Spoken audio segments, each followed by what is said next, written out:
Hey guys, it's Dom here. Nice meeting you with another video.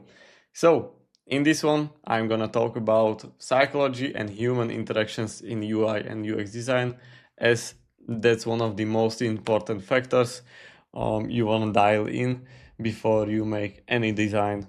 Because without this, people won't be converting and they won't have a enjoyable experience on your website, product design, or basically any design.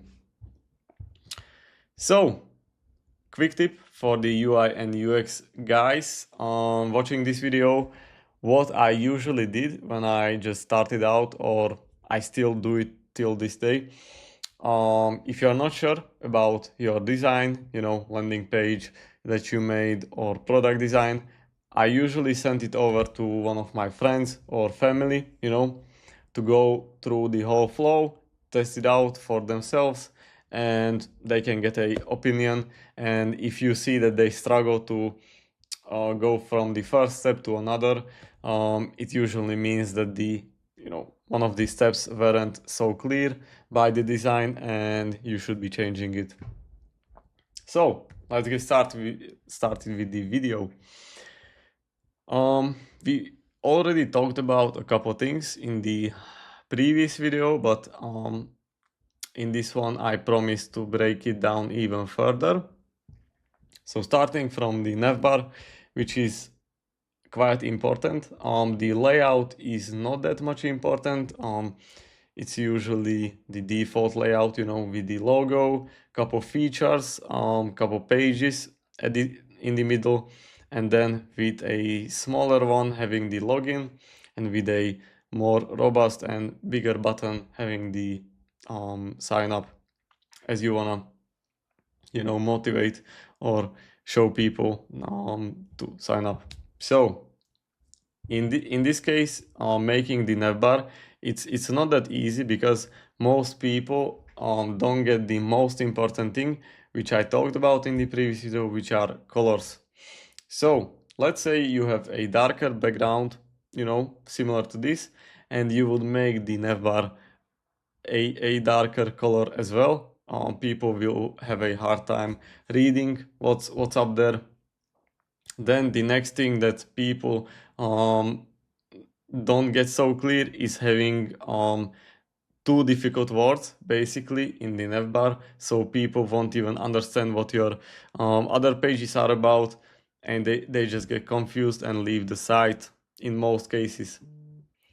Next up, we got the H1 and H2. So header and subheader. It's really important to summarize your app in one or max two sentences, having a creative either copywriter or you can try using AI. With AI, it's a bit harder because you have to, explain the ChatGPT or whatever you use. You have to explain the whole situation, what you want to achieve, who is your target audience, and so on and so on. But it can be done.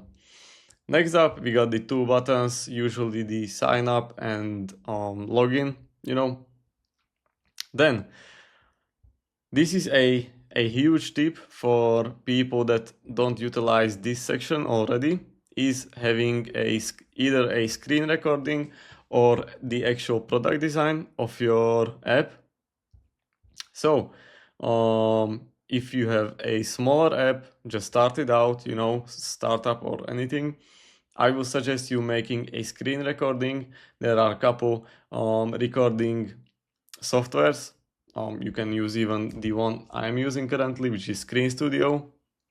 It's quite cheap, so you can get a high quality screen recording of your app in use, so people can gain trust and can see that your app actually works and it's not some BS. You really have to give in each and every section a reason for the visitor to sign up or pay for your monthly fee. So as I said, if you're a smaller startup, I would definitely suggest making a screen recording of your app in use. If it's a bigger one, of course, you can just use the product design, as most of the people are already familiar with your app and or just heard about your app. Next up, this is also differentiated to a certain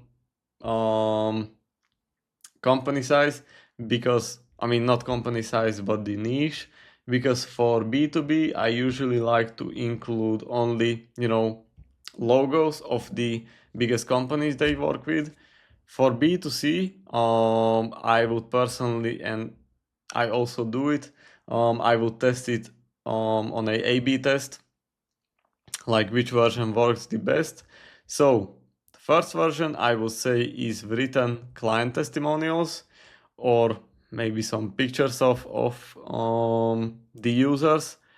The B test, which I usually make, is having TikToks about your app. As you know, for B2C there are you should be utilizing TikTok. So having couple TikToks, people can see that there are some users already, they use it, how the app works, and yeah, pretty self-explanatory. In this case I left out the H3 and H4, but you should definitely come up with a creative copywriting for the feature section. This is actually from a website which I recently made, and having a interactive features selector, I would say. So basically on each and every feature, what I usually do here is use the product design, so I pull the app design into the landing page as well, so people can see the certain features. As I said, even here you can utilize the screen recordings or some short videos, but with this I would say a product design is enough, because it will take up too much usage of the website and it will make the whole experience a bit laggy. So as I've written here, I would personally make the first example the most crucial one, what people should know about your software or SaaS, the biggest feature you have, and then you can list the second and the third most important one.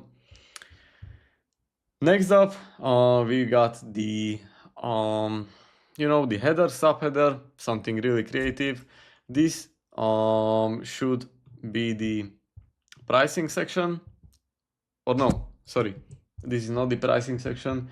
It will come here. This is the bento. So really important one, I think, because people like this type of content. It's quite satisfactioning section, and I utilize it a lot. So having also the features, maybe some upcoming features. On the latest project which I made, it was actually the latest features or upcoming features that will be here. So the user can get a vision where the software is heading, why they should invest in it, because this is a investment for a user. Even if it's a one time, you have to give them reason why they should wait, use it for a couple months, years, and so on. So this also gains trust. Next up, we've got the pricing section, which I was talking about. Quick tip, once again, for every SaaS owner, you can see that this is the, maybe free or the lowest package. And you want to highlight or differentiate your most popular one, having some copywriting here, most popular one, people buy this, people love this, and basically motivating the visitor to buy this one, the most popular one, rather than the free and limited one. So yeah, before we and we come to the end, to the footer. What I usually like to do is create a custom banner for the app, which shows the benefit, maybe some, I don't know, some number like 100 users like this app already or use it every day. So yeah, this banner is also for gaining trust before they really continue. Here I forgot to add, but having a CTA is really important. Also between these sections, I would definitely put a CTA also here. Here it's already the CTA, and also maybe under this, but you can really test it out what works the best for the landing page. So yeah, here also having a CTA, maybe a faded image, and having a clean design with the benefit. It really makes the visitor motivated to actually sign up before he leaves the site. And yeah, and here of course the footer, it's quite important as well. There is no website without footer, as we know. And yeah, that's quite it. So yeah, guys, this is it for today. I hope you guys learned something. I hope you guys enjoyed this video. Let me know in the comments what should I create next. What type of content do you guys wanna see with my UI and UX expertise. And yeah, thank you so much for watching. Make sure to like, comment, and subscribe. Thank you so much, guys.